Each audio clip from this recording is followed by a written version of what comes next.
Welcome everyone. So just before we get going with the lecture, this came in the mail for me just this morning. It's called The Details by Tegan Bennett Daylight. And this is a book she's written about her love of literature and of reading, Australian writer, who wrote and published a sort of controversial article, I think it was last year, Scott, where she was complaining about her students when she's teaching at uni not knowing how to read. And I remember us having a discussion about that article and feeling a little ambiguous or ambivalent about it. So I'm going to be interested to see what she says in here. But partly my lecture is also about my love of literature, but I think I might have a slightly different take to Tegan on these questions. So, and we'll see what that is. So to start with, I've got an image here that's actually from an office. It might be hard for you to make out, but it's a giant printer called a plotter printer that can print up to A0 size paper. And some lark in that office decided to call that printer the Harry Plotter. And they've got Ploticum Printicus written beside it. It's a sort of fake Harry Potter spell. And I'm using this image to start the lecture about the teaching of literature to highlight something that I'm going to be talking about today, which is that literature tends to be thought of as something that's quite rarefied, that there's a special group of people who are literary critics, and you might have one or two teachers in a school who get to teach year 12, year 11 and 12 literature. And they're sort of this special elite squad, so to speak. And I really want to problematize this idea that literature is something separate from the other interactions that people have with texts in everyday life, in school and outside school. And one of the key ideas that I'm working with today is that literature is a particularly rich resource. The texts we think of as literary are perhaps particularly complex and rich and rewarding resources for making meaning, but they're part of a general landscape of texts and interactions with texts. And perhaps one way of looking at it is not so much looking at a group of texts that are literature, but actually thinking about what do people do with texts that are literary actions, that are literary practices with texts, that are engaging with texts and meaning making in particular ways that we might use to think about what we do in a classroom, whether it be a classroom on the timetable that's designated as literature, or whether it's in an English classroom, a mainstream or so-called vanilla English classroom, where you're studying a text in literary ways, and what might you be doing in that process. So I've got some key questions for today. Why literature? Why do we have it? What does it offer us in terms of what we do with our students? How does literature study in the classroom relate to meaning-making practices in the world beyond the classroom? Literature can sometimes have the status of sort of like the intellectual equivalent of eating your vegetables. It's good for you. But is there something a bit more pleasurable and a bit more fun about literature that we can also be thinking about? Do we teach literature, as in a set body of texts, Shakespeare, Chaucer, Wordsworth? Or do we teach text as literature? So is it not just the text, but also the practices? Is there a difference? When we go to a bookshop, sometimes bookshops are divided into the genre fiction. We have sci-fi, fantasy, romance, general fiction, and then we might get a section called literature. What's going on there? Is there a literary way that you could teach a sci-fi text? So what specialised ways of reading constitute literary study or literary practices with texts? How do I make these specialised reading and meaning-making practices part of my English classroom? What is at stake in debates about the teaching of literature in Australia? There are debates and common points of view about the teaching of literature that I'm going to touch on today. And what are the rich and generative ways we can teach literature in our classroom?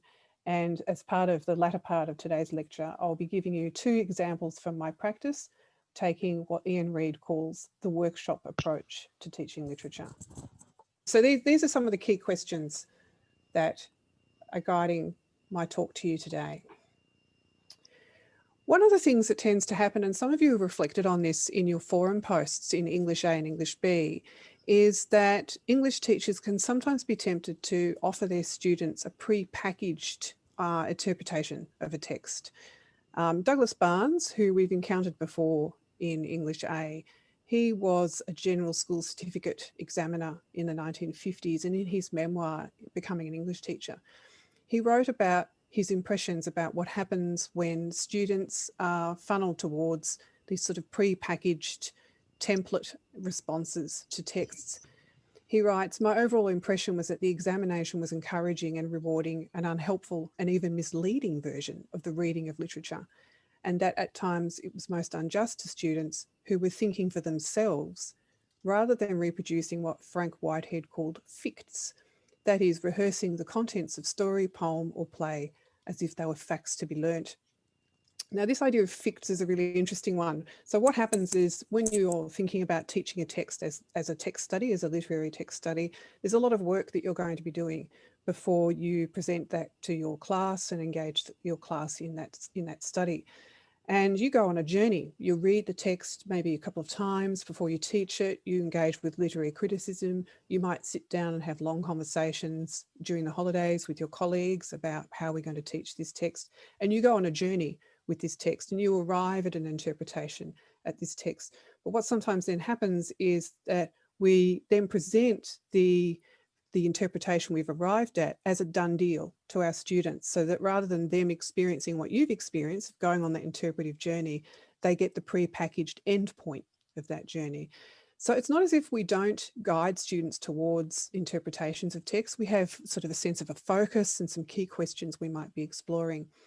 But it's important for students to have that experience as well of engaging in a text and in developing a personally meaningful interpretation of that text. So the question is, how do you sort of create some guardrails, some guidance and some focus for your students without short-circuiting that process of learning how to develop a reading for oneself? So these are some ficts I have known about some canonical texts that tend to be taught in schools. So students sometimes get hold of these themselves through things like Spark Notes, and they'll say something like, oh, you know, Dr. Deed, The Great Gatsby is about the American dream. And I'll go, yeah, it is. But what else is it about? Or what does it have to say about that? So there's a tendency for ficts to kind of close off a text and give it a finished quality that it might not in fact have. Death of a Salesman is the tragedy of the common man is another one I've seen. Streetcar Named Desire is about the new America overtaking the old America, represented by Blanche Dubois. Ficts can sometimes have a kind of fake currency in things like assessment, but I would encourage you to sort of think about how your students might be given handles and ways into a text, but also given the experience of exploring that text and having the experience of coming up with an interpretation in what Stanley Fish calls the interpretive community. And ideally, what's been generated in your class is a sense of that interpretive community where people are engaging with the text and coming up with a range of readings, which you will be guiding and leading, but not wholly determining. Another key idea that we've been dealing with in English A and English B in relation to text study and our series of sessions on young adult literature was this idea that we need to build connections between the world of the students and the world of the text. And if this development has occurred and it's become an everyday part of your classroom, the students themselves start volunteering these connections. So this is something that a Year 11 student said to me when we were in the midst of a study of Hamlet. This Hamlet, he's an emo, isn't he? She said to me. Now this dates me somewhat. I'm not sure emo is a thing anymore. This is quite old, this statement. But I was absolutely delighted when this student said this for a number of reasons. One is that she's thinking about the book, but she's also thinking about the text in relation to teen subcultures and the meanings made amongst teen identities. And I ended up abandoning the first part of my lesson that I'd planned to pursue this comment. I said, okay, so if Hamlet is an emo, if we were putting on a stage production or a film production of Hamlet, what would it look like if we decided to portray Hamlet in this way? What evidence from the text do we have that Hamlet is an emo? And could we even write an essay question? So we ended up having an essay question up on the board saying, Hamlet is portrayed as an emo, discussed with reference to the play, and we did a bit of workshopping around that idea. Students themselves will bring their life worlds to the text if we've created an atmosphere where that is licensed and when they're encouraged to do it and they know that it'll be taken up. The same class, we ended up looking at a Simpsons version of Macbeth, I think, one of the plays. And some student brought in The Simpsons, and we talked about the changes that have been made to the script in The Simpsons. Okay, so here's some concepts that we can work with in relation to teaching text as literature. So one of the questions that guides this lecture is, what are the relationships between what people do with texts outside the classroom and what are they doing with texts inside the classroom? And could there be a relationship between these two activities? So I'm going to look now at a range of ways in which people interact with texts outside the classroom in fan cultures. Now, outside the classroom, there's a lot of sanctioned or official activities around appreciating texts. There's things like readings, there's writers' festivals and book festivals, there's television programs devoted to latest books and publishing, there's book clubs sponsored by the Council of Adult Education, and you might call them sanctioned or official activities. And then beyond that, there are fan-based activities, things that people are doing with texts online and offline that show how people build up an understanding of a text and exchange those understandings with others in a community of interest around that text. So what we have here, for example, is on the right, we've got a Tris Prior starter pack relating to the Divergent series of texts. For example, you could ask your students to create a starter pack for a character that you're studying in class. They understand this concept, and it's a good way of visually representing how a character has been put together. The text on the left is a symbol for the Dauntless faction in Divergent. Again, can students create a family crest or symbol for a particular character or groups of characters? How can we tap into fan cultures as a way of thinking about how people interact with texts? Here's another example. The picture on the bottom is a front cover for the young adult novel by Rainbow Rowell called Eleanor and Park. Very good example of the young adult genre. Highly recommend this text. It's been taken up by fan cultures quite enthusiastically. So the image on the left was a photo shoot that a fan of the novel engaged in, where she dressed up and presented herself as Eleanor. And there's commentary too on that photo shoot from other fans about how well they thought she represented the character. There's fan art as well. So people cross modes, they read a text, they talk about a text, they write about a text, and they create visual texts about a text. And this gives us some clues about how we might use all the modes in engaging our students in meaning making practices around texts. Again, similar kinds of principles here in the world of the Hunger Games. We've got cosplay, people dressing up as characters from the Hunger Games. We've got a really interesting representation of Effie Trinket there with her butterfly hair. And again, fan art. These kinds of practices are often forgotten when it comes to formal literature teaching and assessment, but they offer us a really rich way in, and they open a text up in dialogic ways that the presentation of flat pack and pre-assembled fics don't quite do. They also license a number of different interpretations or takes on a text. So you've got this idea that you're wanting to give students the sense that a plausible reading of a text is more important than coming up with the one single reading of a text or a canonical reading of a text. And fan cultures certainly bear this out. Moving into adult fiction, you sometimes see fan communities grow up around particular genres. This one is the Smart Bitches Trashy Books website that is devoted to all things romance fiction. This has been a highly successful venture by a few women in generating a community of practice and fandom around a particular genre. There's lots of interesting political work and identity work going on in spaces like this. One of the things that's interesting is that there's a sort of soft feminism going on in this space that's surprising given romance's reputation for being an anti-feminist or not particularly feminist genre. So there's a lot of identity work, a lot of connoisseurship, a lot of shared sense of resources and commentary and expertise that's explicitly sitting outside the academic purview of formal literature. And again, this might give us a sense of what other texts are students involved in outside school? Are they texts that are not generally sanctioned in school, but do they involve practices that are quite literary in the sense of engaging with the language and formal features and conventions of a text? This Smart Bitches Trashy Books site, for example, discusses the politics of representing men, the politics of representing romance and marriage.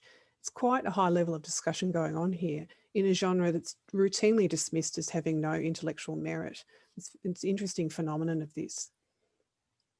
We've already alerted you to the Love Oz YA phenomenon, that you can tap into reviews and news about young adult fiction through social media. On Goodreads, people generate lists of genre fiction. This is a list of the best science fiction and fantasy in the feminist vein. And people then also, again, share their comments, share their views, and go to this as a resource for furthering their own explorations of literature.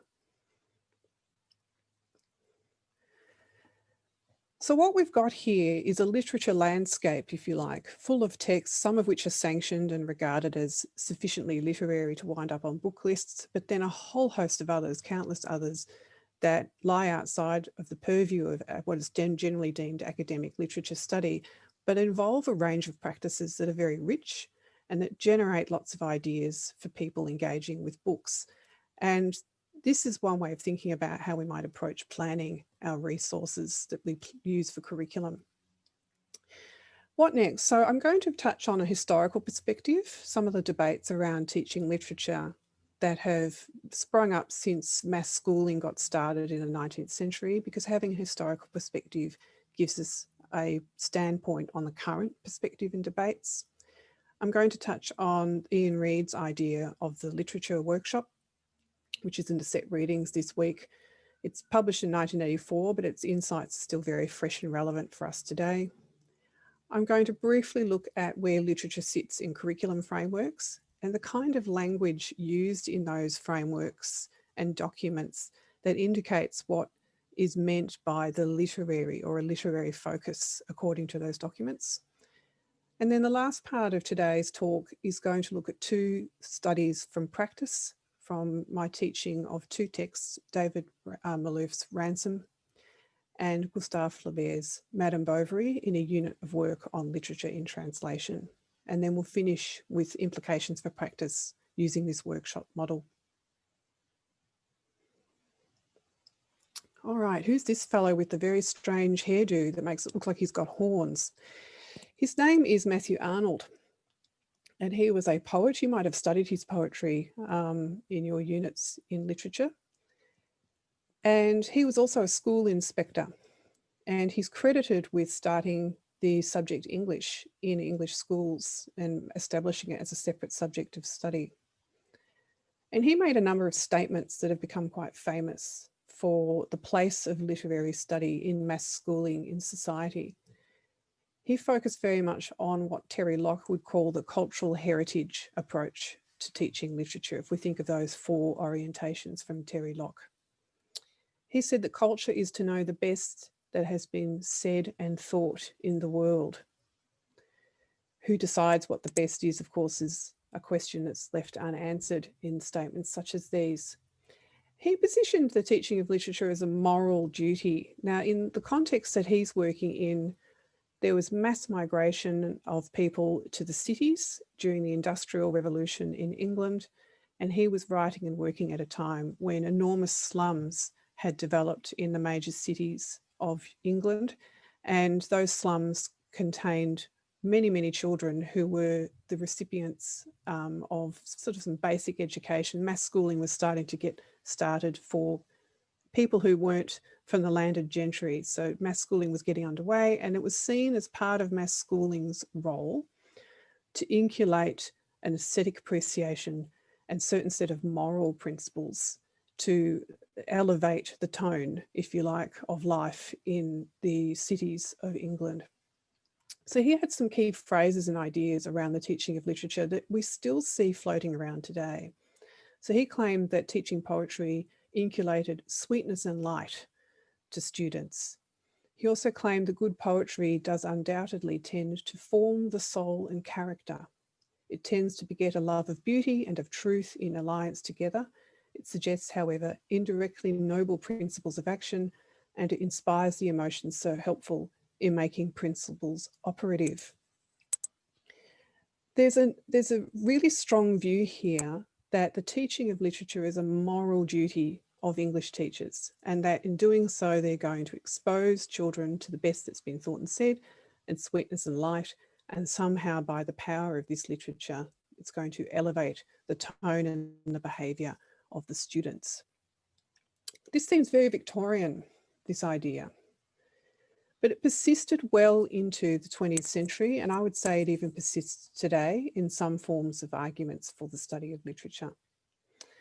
So in Catherine Beavis and Bill Green's book in 1996, they presented some excerpts from statements to the Victorian Parliament about the books being studied in school and the kind of books available in the popular culture and publishing.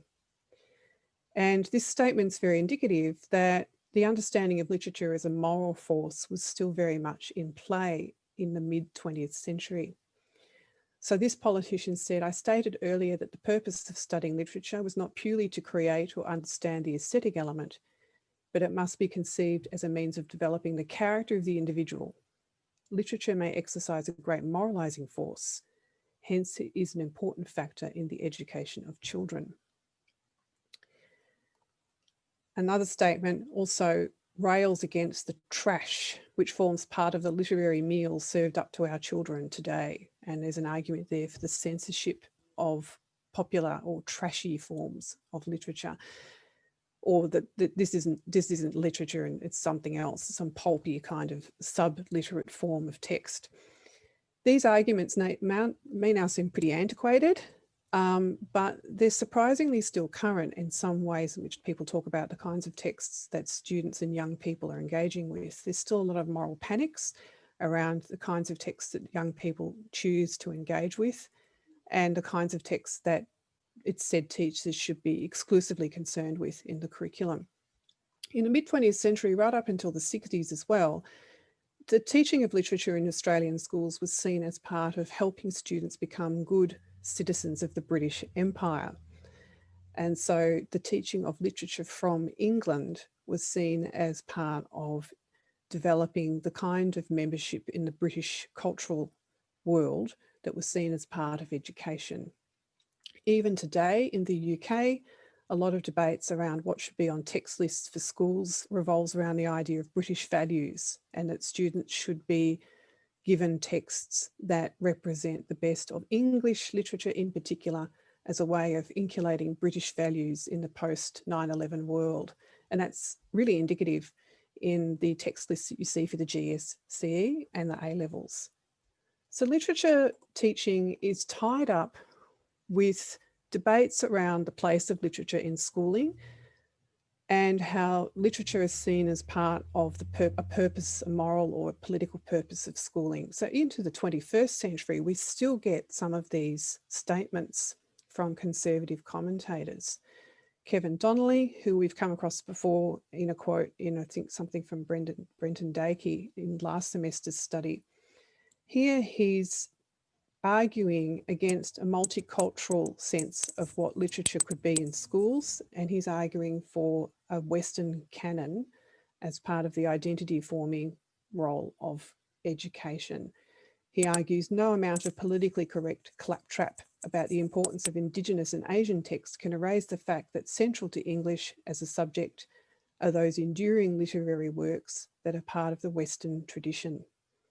The national curriculum, by describing literary works as cultural artefacts, exploding the definition of literature to include multimodal texts, and suggesting that students should spend time studying tween mags, avatars, social networking and manga, further undermines the place of literature in the classroom. Goodness me.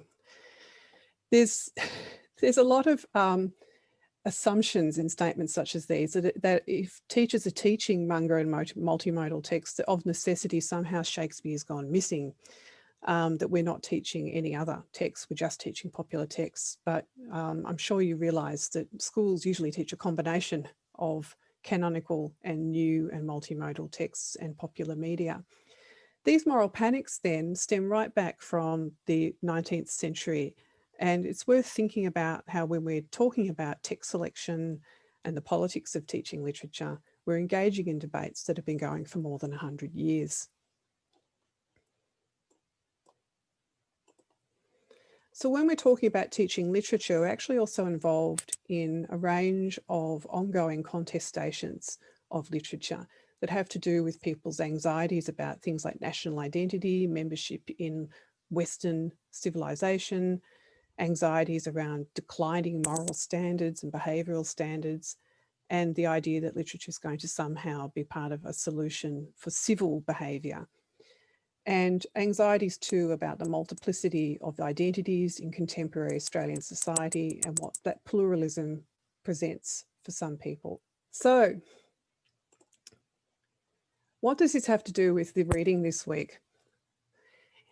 In the Ian Reid chapter that we've set for set reading this week, he sets up a kind of caricature, really. I don't think he really proposes that things are this cut and dried, but for the purposes of his argument, he's presenting two kinds of approaches to literature. And I'm thinking that we could probably make a pretty clear connection between the Donnelly and Bantic quotes on the previous slide and what Reid presents as the gallery approach to teaching literature. And in this approach, there's this idea that there is a set body of work, a set of canonical works that everyone agrees are the best that's been thought and said in the world in literature, that they're somehow morally uplifting perhaps as well, and that set of texts is a stable set, that they're not contested, that there aren't ongoing debates about what should be included in that set of works and not, which of course we know there are contests and debates about that are ongoing, which I'll come back to in a moment. And Reid describes this as an approach where the texts have been put into glass cases and English teachers are positioned as curators of this tradition, and that their role is to take students to the great works and teach them to admire these great works and to perhaps try and emulate them, but not to necessarily critique them or engage in some kind of political investigation of the conditions of their production or offer a different reading of the text. The texts are sort of seen as off limits. They have a canonical reading, a canonical interpretation, that it's the student's role to learn and then reproduce in assessment. This positions English teachers as somehow part of a moral vanguard that we're going to inculcate better values through the teaching of canonical texts in some way. Now, the canon, even if we say, okay, there's a group of texts that people regard as literature and they tend to be the ones taught in university, we know that the canon is actually always under review and the subject of vigorous debates from feminist, post-colonial, queer, Marxist and other perspectives. So, for example, an author like Toni Morrison, an African-American novelist, specifically argued against some forms of canon formation in her critical work, but is now probably regarded as a fairly canonical writer herself because she's studied so widely in universities. On the other hand, a writer like Patrick White, Australia's Nobel Prize winning novelist, was once taught extensively in Australian schools and universities, but it's been a very long time since I've seen his works on a book list. He's fallen out of favour. So he was once considered completely unimpeachable canonical writer, and yet his work has fallen into disuse. So the canonical approach really sort of obscures the ongoing political debates and contests around literature formation and canon formation. And Reid would argue that it's much more productive to take a different approach that involves students in that journey I spoke about, where they're involved in making meaning with the text, with others, including the teacher, but that different readings are invited. And so the other approach, as opposed to the gallery approach that Ian Reid proposes, is what he calls the workshop approach. And he contrasts the hush of the gallery with this busy, messy, slightly disorganized space where people are involved in making, deconstructing, reconstructing and remaking meanings and values with your literature as a resource for doing this. And in this space, there's a combination of work and play, what Rob Pope might call serious play. There's a focus on the process of engaging with literature as a journey, as well as the product, which might be the reading that you present in your essay at the end. There's use of multiple modes: reading, writing, speaking, listening, viewing, engaging in multimedia. And it's explicitly situated as interactive and social, where people engage in meaning making together in dialogue with each other. This positions the students as the remakers of literature. They make meaning with the text rather than just receiving passively some kind of pre-packaged meaning of the text. Those ficts I talked about. Okay, so where does literature sit in the curriculum? I'm just going to briefly talk about some of the language in the curriculum that indicates what is meant by literary reading or literary practice in these documents. So in the Australian curriculum, you might be aware that English is divided into 3 strands: language, literature, and literacy. And the literature strand is concerned with understanding, appreciating, responding to, analysing and creating literary texts. So there's a mixture there, you can see, of the sort of cultural heritage position, appreciating, understanding, with the more dialogic making and remaking of meaning position, where students are positioned as analysing, responding and creating the texts of their own, which is interesting that sits there in the literature section. It's statements like this that perhaps sent the Donnellys of the world off into their tirades. This is a statement from the Australian curriculum where appreciation of literature and the key ideas. Appreciation sounds like fairly like a gallery approach on the surface, but it's interesting that in this statement they say that the specific designation of a strand labelled literature is aimed at encouraging teachers working at all year levels not only to use texts conventionally understood as literary, but also to engage students in examining, evaluating and discussing texts in increasingly sophisticated and informed literary ways. So this opens up the idea that you could be looking at, say, a Frankie magazine and analysing it in a literary way, or looking at a film or a manga and using practices with that text that are designated literary. So even the Australian curriculum really opens things up and sort of puts the weight on practices as much as on particular texts. Even if you're not teaching literature per se and you're teaching straight English, there is lots of language in the VCE document that indicates literary ways of reading, if that's understood to mean attention to the way in which the text has been put together and the use of meta-language to analyse that text. So I've highlighted some of the key language here, where we can see a focus on the form of the text, the formal qualities such as characterisation, setting, and narrative style.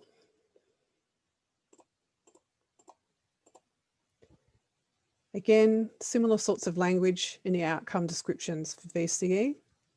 This is Unit 4, Area Study 1. So it's not just to focus on the content of the text, but using the relevant meta-language to analyse structure, conventions and language.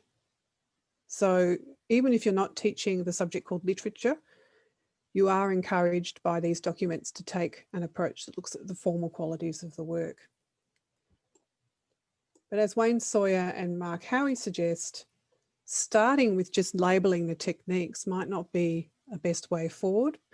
You might want to embed that in some other sort of activity that engages students in this workshop approach.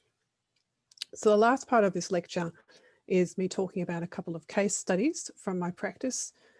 The first will be on David Malouf's Ransom, a widely taught text in Victorian schools, and how we might take a workshop approach with this text.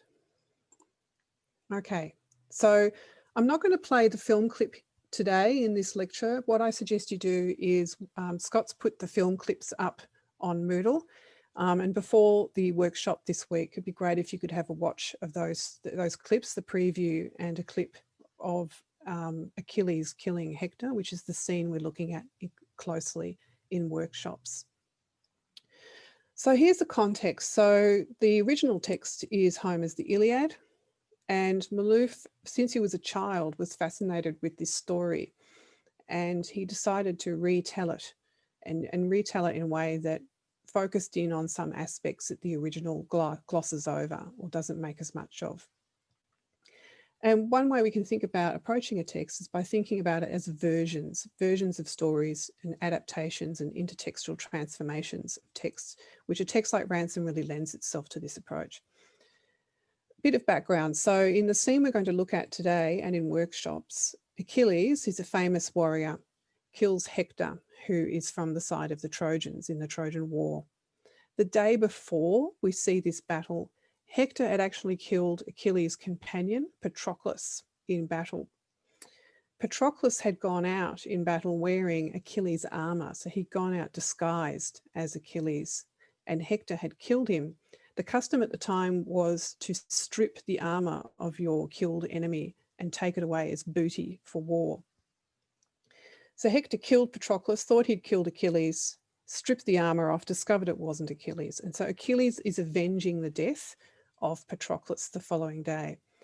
He also has the really strange situation where he is fighting someone wearing his battle costume. So there's this weird, uncanny thing going on where Achilles is trying to kill a man wearing his own costume. Okay, so we're going to look quickly at the versions. So here's the Homeric version. Now the fine bronze armour he stripped from mighty Patroclus when he killed him covered all Hector's flesh except for one opening at the throat, where the collarbones knit neck and shoulders, and violent death may come most swiftly. There, as Hector charged at him, noble Achilles aimed his ash spear and drove its heavy bronze blade clean through the tender neck, though without cutting the windpipe or robbing Hector of the power of speech. Hector fell in the dust, and Achilles shouted out in triumph, "While you were despoiling Patroclus, no doubt in your folly you thought yourself quite safe, Hector, and forgot all about me in my absence. Far from him by the hollow ships was a mightier man who should have been his helper, but stayed behind, and that was I, who now have brought you low. The dogs and carrion birds will tear apart your flesh, but him the Achaeans will bury."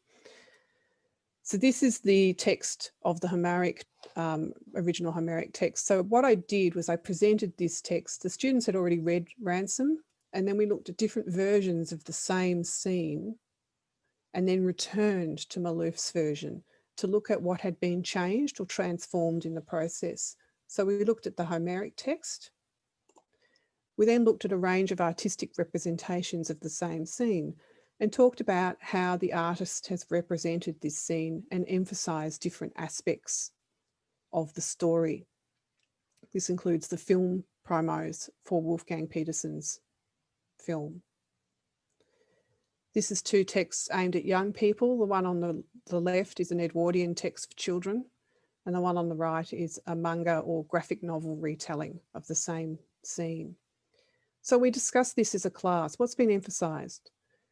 How are these characters being represented? What is it about the language that's been taken up and represented in the visual text? We then looked at some excerpts from the film, which you're invited to look at through Moodle. And then we return to Malouf's version. And when we return, having made these excursions into other intertexts, when we return to Malouf's version, it becomes clear what he's made, what decisions he's made as a writer to emphasize aspects of this text and aspects of this story. Hector, eyes wide with disbelief, dropped his sword, reached out and closed his fist on Achilles' own. With the hot sweat streaming from his brow, every muscle in his forearm knotted in a last act of defiance, he met Achilles' gaze. Achilles grunted, gave the sword another push. The whole weight of his body hung on the thrust. Weightless himself, all the force of his brute presence gone now into the blade as he urged it in. There was a still, extended moment when they were joined, he and Hector, by 3 handspans of tempered bronze. On his knees in the dust, Hector gazed up at him, his grip still locked on Achilles' fist. And despite the death wound he had received, in a spirit untouched by the old rancour, with an almost brotherly concern, he spoke to Achilles with the last of his breath, as men, both for whom this moment was sacred, a meeting that from the beginning had been the clear goal of their lives and the final achievement of what they were, man to man, but impersonally. In a workshop approach, what this allows us to do as a class is look at what Malouf's done with the original story and how he's engaging with issues such as honour and masculinity and the way in which people's reputation was formed by their deeds in battle and how this is represented in Malouf's language. What has he taken from the original and what has he changed? And students need to use a meta-language to discuss this. Inquiry is also something that we've been emphasising throughout English A and B, and this became part of the inquiry into Malouf's Ransom. We looked at things like, what is honour? What is honour now? Why do people do things like pursue sports trophies, work hard to get their name on honour boards and assembly halls, earn pockets and badges within the school culture? Well, how does that compare to honour in Homer's time? What aspects of honour is Ransom about? How do stories shape people's reputation in a community? This is something that young people know quite a bit about. How is this idea explored in the Homeric narrative? I'm going to skip forward to some general principles and ideas that I've wanted to explore with you this morning. So taking a workshop approach actually still demands close and critical engagement with texts and meaning making. It's still demanding quite a bit of the literary, if you like, looking at the formal qualities of a work. Close reading is still essential. But if we think broadly about what literary practices involve, we can develop a repertoire of quite creative strategies in our class that move beyond the gallery or the fict approach, and that position students as meaning makers, not just meaning receivers or meaning copiers, which is what Reid is concerned about when he talks about the gallery approach. It doesn't empower students in the way that they get to be empowered, say, in fan cultures. You can use conceptual frameworks to ensure that you're giving your students a balanced diet of roles and resources. And we've looked at a few of those frameworks in English A and B over the course of this year. And I think importantly, if you're getting the opportunity to teach literature or text as literature, teaching it as if reading matters, but matters in a real way to do with people's identities, the subcultures they're engaged with, and the kinds of meaning-making practices that it empowers them with. The enthusiasm you bring to teaching literature is always going to be key, and students do appreciate it when they get a sense that there's a spark in your class around the text that you get to teach. And on that note, I will finish.